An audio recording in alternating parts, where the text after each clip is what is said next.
बहुत सारे पुरुषों में देखा गया है कि वो देखते ही उनका निकल जाता है, बेड पे कपड़े उतारते ही उनका गीला हो जाता है। कोई रील, कोई ऐसी वीडियो देखते हैं तो उनका गीला हो जाता है। एक बार खड़ा होता है, दोबारा खड़ा ही नहीं होता है। उनके प्राइवेट पार्ट में इरेक्शन जैसी चीज़ें ही नहीं आता है। वो अपनी वाइफ के साथ बेड पे परफॉर्मेंस नहीं कर पाते हैं।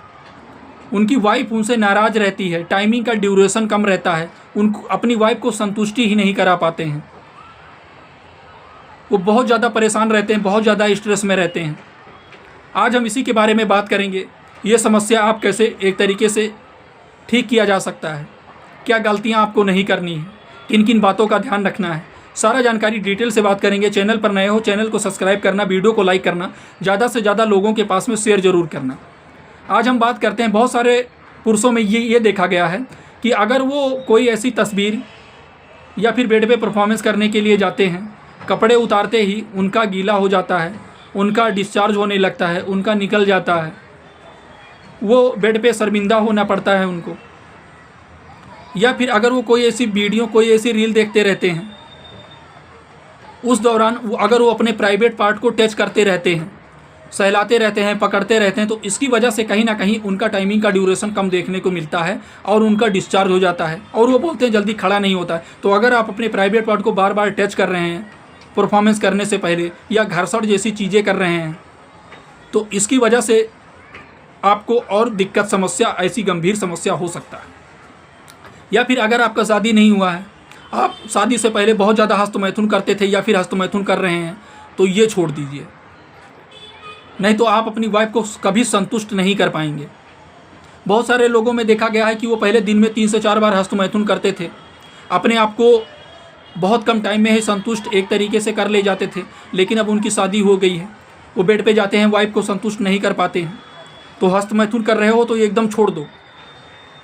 दूसरी चीज़, अगर आपकी शादी हो चुकी है, आप अपने शरीर पे, अपने हेल्थ पे ध्यान दीजिए। आप विटामिन मिनरल वाली चीज़ें खाइए, हरी सब्जियां खाइए, आप योगा करिए, एगल एक्सरसाइज करिए, व्यायाम करिए, आप दौड़िए, मॉर्निंग वॉक कीजिए। और हाँ, सबसे अच्छी चीज़ बताने जा रहे हैं, आप दूध पीजिए, दूध आप कंटिन्यू पीजिए। और अगर आप शिलाजीत का, अगर आपके पास पाउडर है तो शिलाजीत का पाउडर दूध में डाल करके आप पीजिए, 1 से आधे चम्मच।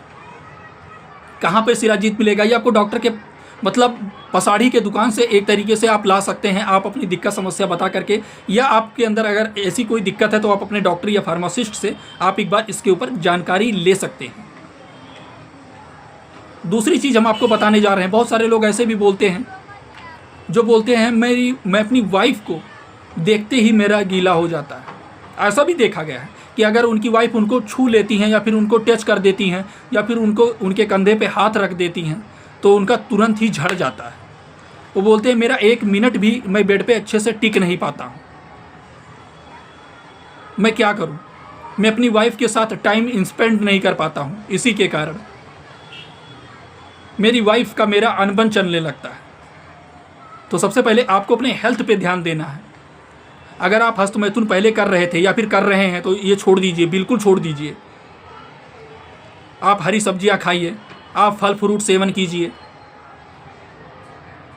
अनार हुआ, चुकंदर हुआ, भिंडी की सब्जी हुआ, हरी पत्तेदार सब्जियां हुआ, आप शिलाजीत सेवन का एक तरीके से कर सकते हैं, दूध में डाल करके आप वो सेवन कीजिए। देखिए आपके अंदर टाइमिंग का ड्यूरेशन अगर कम है, उत्तेजना जैसी चीज़ें नहीं हो रहा हो, इरेक्शन कम है, वाइफ को संतुष्ट नहीं कर पाते हैं, आप दूध लीजिए, शिलाजीत उसमें आप मिक्स करिए, पीजिए।